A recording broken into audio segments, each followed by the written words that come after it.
کسی حکم کو رد کر دو، میرے پیچھے نہ چلو، تو پھر کیا ہوگا؟ تم جو اول ہو آخر ہو جاؤ. یعنی کہ تمہارے اندر بے وفائی آ جائے گی تو تم آخر پر پڑ جاؤ گے، تمہارا پہلا رتبہ ختم ہو جائے گا. اور اگر ہم گناہ گار ہوتے ہیں، توبہ کر لیتے ہیں، گناہ کو ترک کر دیتے ہیں، خدا سے دور ہیں، یعنی کہ ہم آخر پر ہیں، اگر ہم توبہ کر کے بحال ہو جاتے ہیں، پھر ہم اول درجہ حاصل کر سکتے ہیں. ہم نے اول درجہ حاصل کرنا ہے، اور ہم اکثر دیکھتے ہیں کہ کچھ بچوں کی یہ کوشش ہوتی ہے کہ میرا اول درجہ ہے.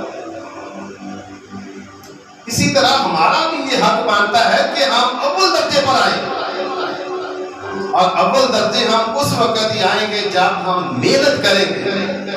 اور یہاں پر میں یہ بتانا چاہتا ہوں، جب ہم خداوند یسوع مسیح کے پیچھے چلیں گے، جس نے ہمارے ساتھ محبت کی ہے، جس نے ہمارے ساتھ وفا کی ہے، جس نے ہماری خاطر اپنی جان قربان کر دی ہے.